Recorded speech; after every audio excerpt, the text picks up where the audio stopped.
Okay, good. I'll just look at you. Hey everyone, I am here today with the founder and CEO of Mizzi Cosmetics. My girl Brenda has got some energy, so I'm excited about feeding on people's energy, as you all know.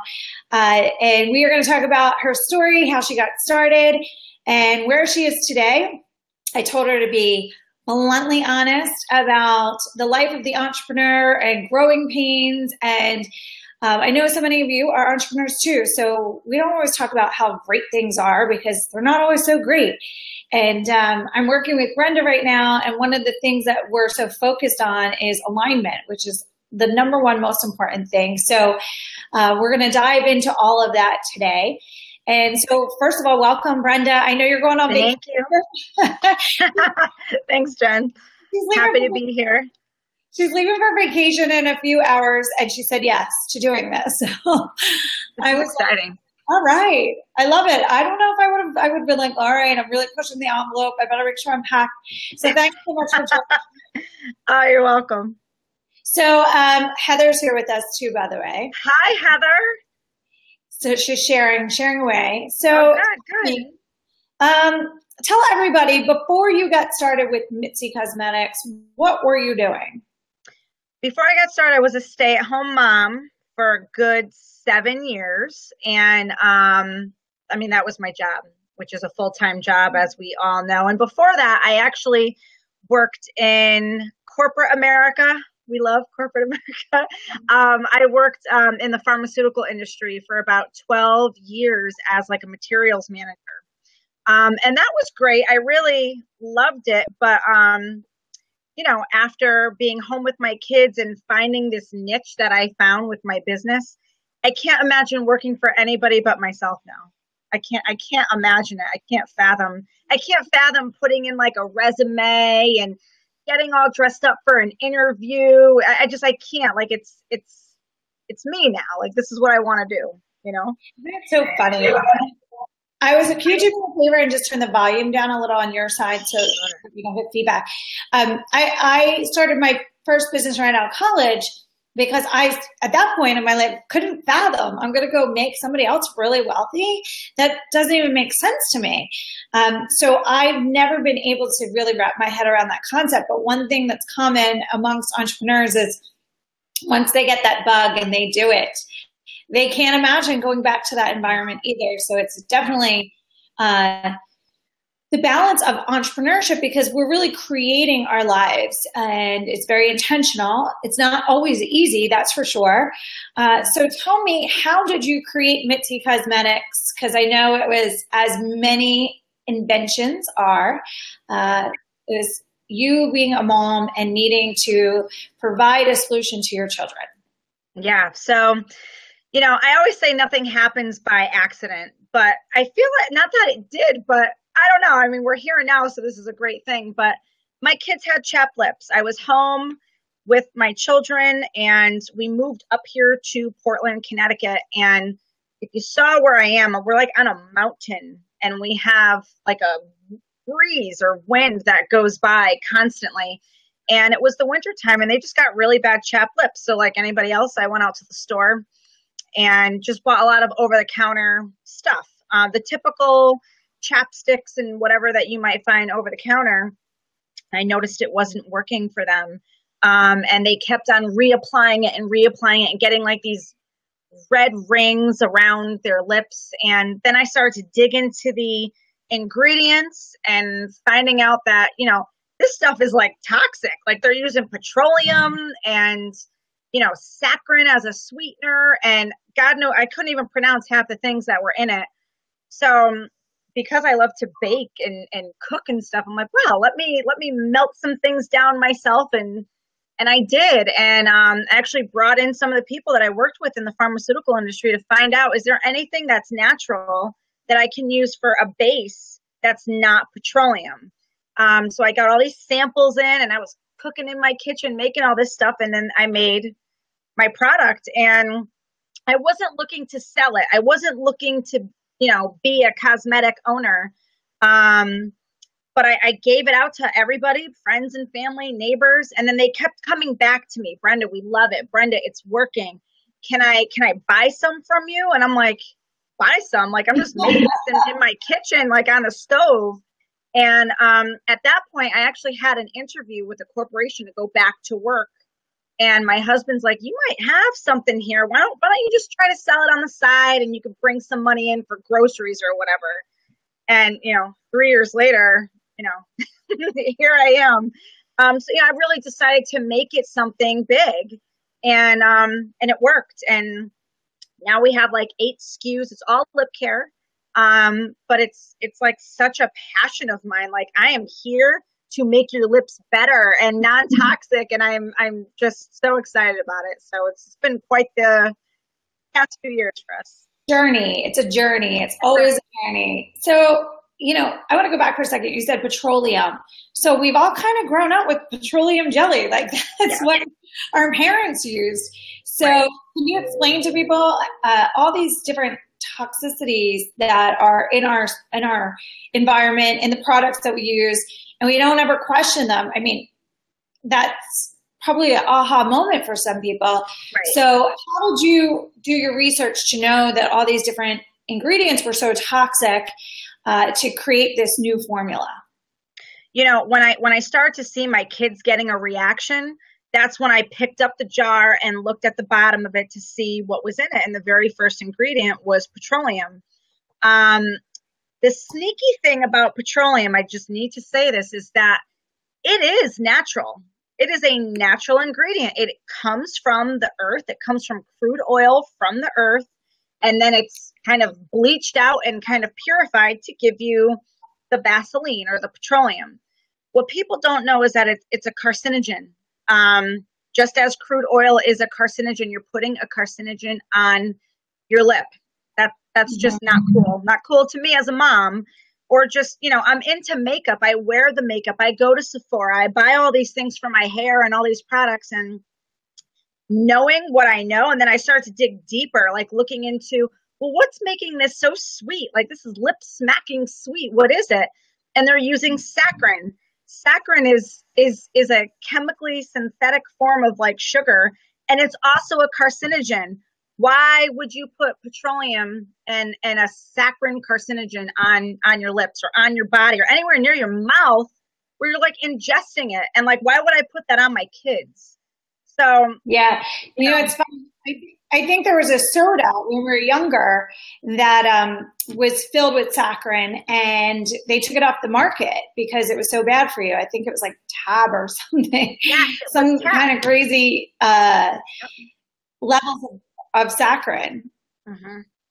And if you look today, you can go to Nordstrom's and Barney's and all these wonderful places, and they sell high quality, lip care and other things, but they have like some of their high quality lip care stuff has that as a base. It's the petroleum or the saccharin, and or micas that like make the color. Some of them are, like yellow 15 or red 22, whatever it might be, yellow lake. I don't know, like that. Those are really bad for you. They contain a lot of chemicals that could cause cancer. They have a lot of that carcinogen in them. All of those things do. So I sought out to put natural products. I have natural sweetener. I use honey. I use stevia. I grow it in my backyard. I use it for everything with my kids. Sugar, sweet almond oil, all those natural things. And the biggest thing about our product is the essential oils. I use essential oils for everything. Not only do they smell good, but they have a medicinal benefit to providing a great healing product for your lips. They have like it's an antiseptic, it's an antioxidant, cell regeneration. They're just amazing properties with the essential oils. So that's why I wanted to combine these together. Yeah. So there's always these different ingredients that we don't really realize that are existing. So let us know also about how you created this formula in your kitchen and how someone else could do something similar. I mean, all these great inventions come from our kitchen. So Can you share with us how that process started for you? Sure.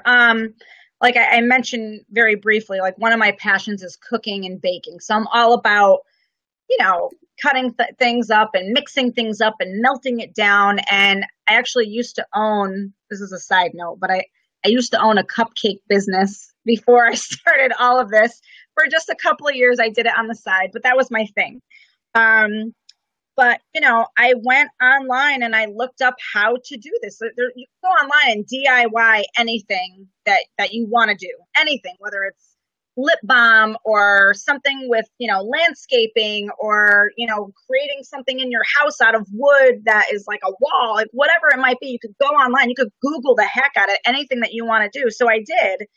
And I kind of saw the gist of all these recipes, like what they were doing.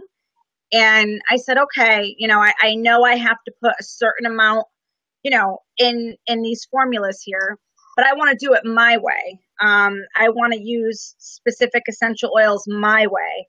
I want to use this vegan base my way. I don't know how much to use, but it took about 4 months for me to come up with like the right texture, and just the right consistency, the right color. And also to make sure like it wasn't, I'm not putting too much essential oil in there to like burn your lips off, because those are very powerful, the essential oils. And, it took me a while to figure this out, but, after a little while, just like cooking, you make something, it doesn't come out good, you go back to your recipe. So, I just kind of did it however I thought was the best way by looking at different recipes and putting what I wanted in there my way. Anybody can do that. So all of a sudden you put these formulas together and the next thing you know, you are off and running, and it was almost like an overnight success that you have Kylie Jenner talking about it. So tell us about that. That still blows my mind. I mean, I don't know. We're talking about like the law of attraction, that right there. Like everything like we got into the Oscar swag bags like 4 months after I even launched this, because we knew people within our friends and family that saw the product and said, hey, let's get you into these bags. And that just opened up so many doors for us with media and the news and all these people coming to us. But, with Kylie, I've watched their show quite a few times, and I saw back in 2015 that, the media was kind of going after her because of her lips and what was happening with the change and how she was looking. And I felt bad. She was like 17 years old and the media is on her, and she's, trying to figure herself out. She's a real person just like me and you. Doesn't mean that she's like royalty because she's on TV. But I thought, it might be nice to send her some of my product. Maybe she'll like it because she's going through this lip phase. I don't know. Wait right there. What made you so audacious to say, I'm just going to send this to Kylie Jenner? And I felt like, well, how else are you going to get anybody to see it? Like, you're not going to sit here and be like, oh my God, I have this product and I'm selling it at Joe Schmo's salon, and I really hope a celebrity walks in. Like, I've seen how it worked with the Oscar swag bags and trying to get stuff out to celebrities. So we always did that. I said, you don't know unless you try. So I would always try to send my stuff out to the people that I like. Like, I really love Zoe Saldana. So I sent her product and I spoke with her publicist, and they loved me, and they thanked me for sending it and said that she liked it. And, I did the same thing with J-Lo, and I've talked to her publicist online a few times, and she's great. And as long as you're yourself and, you're not typing up like some letter that's like all professional. I was just myself. I wore my heart on my sleeve. I told my story. I said, I just want to share it with these people. I'm not looking for anything in return, because 100% of the time that's what people are doing. And, I just took a risk, and I went on imbd.com. I looked up who Kylie's publicist was, who was actually her cousin, and I sent her an email.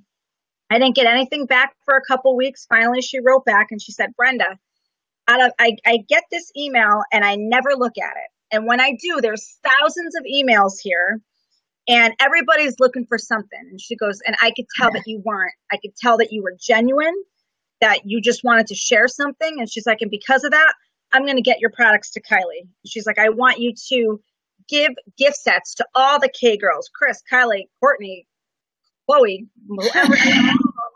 And I'll make sure that they open it, but I can't tell you what's going to happen after that. So let's figure that out. So 6 weeks later, Kylie Jenner made a "What's in My Travel Bag" video, and boom, Brenda's on the map. You know, like boom, there it goes. Like, I'm looking at my computer right now, and my screenshot is, you know, what the Kardashians' favorite lip products are, and I'm right next to MAC and NARS. I'm number 3. Number 1 is Marc Jacobs. Number 2 is MAC. Number 3 is Lip Lux. Number 4 is NARS. How crazy is that? I'm still doing it in my house too. I love it. Nuts. It's amazing. And a lot of people wouldn't even take that chance. And you did. And you put good karma behind it.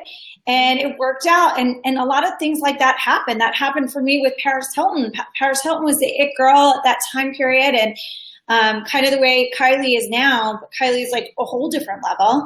And, you know, I know some snarky people might be like, oh, we're so over the Kardashians. But what people have to understand is when you're a business owner, if you can get your products in the hands of influencers like that, right, and they do a commercial for you, basically is what she did on her Instagram page, which has millions and millions of eyeballs, it drives your sales. So if you're a business owner, you better care who the people are at the moment, and try and connect with them so that you can escalate the sales of your company. So, so what happened at that moment? Like, take everyone on that journey of, oh my God. So I just got home from a run. I stuffed my face with a chicken parm grinder, and my neighbor was over and we had a little play date, and we were waiting for the bus to come. And I was just sitting on my couch talking to her or drinking, you know, some water or whatever. And my phone starts going off like crazy. And I'm like, I don't understand what's going on. And actually, my makeup artist who gets me kind of ready for when I go on NBC Connecticut and stuff, she's the one that texted me the video and said, Brenda, did you see this?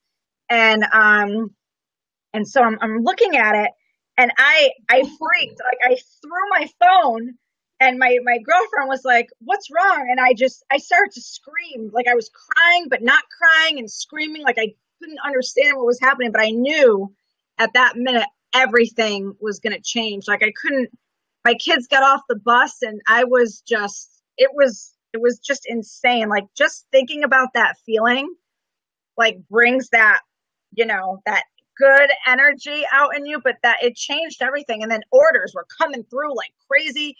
Retailers that we didn't even reach out. Like, we didn't even have to reach out to any retailers. They reached out to us. Like, people were calling us like, will you sell your product at our place? I had like, of course I will, but oh my God, like, is there an application? I'm like, no, like, we need the business. And then just orders flowing in. And then the crazy thing was that everybody started writing about us. People Magazine, Allure Magazine, InStyle Magazine, you name it. All these big places like put us in all of their print and all their digital, and you know, we didn't pay for any of that. And so it's just crazy. Like, if you're putting that good vibe out to the universe, you're gonna get that back. And I don't even know if I was trying. I was just being me, and it was just crazy. And we've reaped the benefits of that for quite a long time. So it's just been quite the ride. So we weren't working together at that time, but because there are some entrepreneurs on here that are product driven, one thing I said to Brenda that I had done with the Paris Hilton situation that I wish that she had known to do, but everything was just happening so fast for you at this time period. You were just trying to keep up, which is what happened. But I said to her, I would have taken that article and I would have started shipping it out to every buyer of every retailer and getting every meeting possible at that moment. I know. But I get it. You were just trying to like survive at that time because everything was happening so quickly, which we still can do today because it's still very relevant. But, you know, I want to also share with people that are listening, the journey, the roller coaster journey of entrepreneurship, right? So it's like this big boom happens and then all this additional press happens, which is totally what you want to happen. But what a lot of new entrepreneurs don't know how to do, because it's just everything's coming at you at one time, is how to keep leveraging and sustaining that so it never ends, right? Because you're really only as good as your last press hit unless you have a ton of distribution already and a huge mailing list. So, we talked a lot about alignment and frequency between us. And then I talked about in the beginning of this interview, and I've been posting a lot about it lately because I feel like it's such a common problem, because we get that jolt of excitement, like that was just oozing out of you, the excitement and the joy that was happening. And so at that moment, your energy is like this freight train moving forward, and all these good, amazing things happen along the way. But our goal is also to sustain that energy throughout, even when we have obstacles. So for me, one of our obstacles is we grew too much too fast. And I think you experienced something very similar. And when you grow too much too fast, it's like, where do you spend the capital? And the capital is burning so quickly, and you're refueling so you can scale and grow. And a lot of people don't know about that. Right. A lot of people just feel like, oh my God, they're doing all these sales, but they don't know the very delicate balance of ordering just enough inventory and selling through fast enough so they can have cash flow. So share with everybody some of the lessons that you learned from that almost growing too quickly experience, right? That if you could do it over again, what you do strategically different, so that everyone else that's listening can learn. Because when I share the story about we grew too fast and we didn't know how to balance inventory, and we were air freighting product from Asia and spending all of our profit on air freight just to satisfy our customers, that's a huge lesson for people. So could you give maybe one or two things that you learned in your journey as you continue to grow and scale now that maybe you wish you had known prior to, or you would wish you had done differently? So number one, I wish I had a business plan and a financial model in place. And I was not ever assuming that this would become something substantial. So if I had that in place, I could have taken all that crazy media and gone to all these investors that were probably like wondering what was going on with me at that point, and I would have taken it to the investors then. I would have also done what you said. I would have, sent all that out to all the buyers, but I wasn't in a manufacturing facility. And in order to be in national distribution, you have to be in a regulated facility, and I was still doing it out of my kitchen. So I can't really regret that or do anything different at that point, because I just really didn't know where this was going. But now that I know that, I can't regret it, but I do wish I had all those tools or somebody like you to say, this is what we're going to do. It was just me. I don't have a cosmetic marketing background. I'm gaining it right now. I've been doing it for 3 years, but what we're going after now is something that I should have been going after when that happened. And I didn't prepare myself for that because I didn't, I just thought of something. I didn't believe that Kylie would even do anything. So I thought it was a long shot. I tried, but I didn't believe that it was going to happen. And then it did. So maybe I should have had a little more faith that it was going to happen and just be ready. I had product ready and I'm able to manufacture like crazy out of my home. But that wouldn't have helped for, the places that we would like to be in, like the Blue Mercuries and Kratos and Sephora and Ulta. So I don't know, it really depends. I love that you said belief, because belief is such a huge part of the process, and we get tested on it throughout the journey. And we build that muscle when we realize like everything was good when I was in this space and everything was falling apart when I was in this space. And so we start to learn how important our beliefs are and how important our energy and being in alignment is. So what's next do you see for Mizzi? Tell everyone your vision board plan right now so everyone can watch your growth in the journey. Yes. and cheer you on and buy your product, by the way, too, because it is amazing.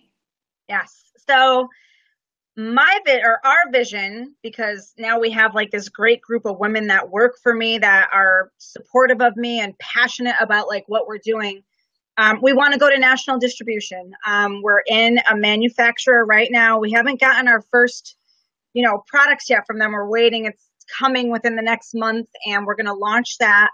And we're going to try to get into these national distributors. I'd love to move my office into a real office because I have no fourth bedroom. My dining room is my raw materials. This is my distribution center, and my kitchen is my manufacturing center. So I would love to grow and get out of there and be able to go to a place of work that we could do all of this in and be able to come home to my home. Yeah. I think it's great to be able to work from home and do things like this, but to have to really work and do all this, it's a lot. And so I'm ready to have my house back.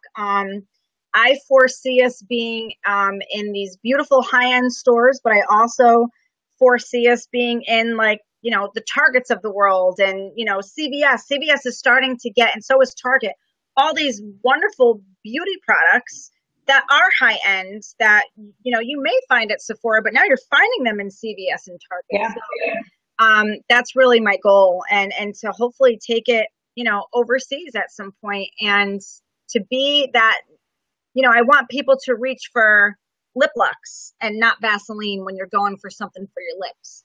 And as we get bigger, I would love to create products with this base that I have now, my secret base. That's going to be what you grab instead of grabbing petroleum. That's going to be us.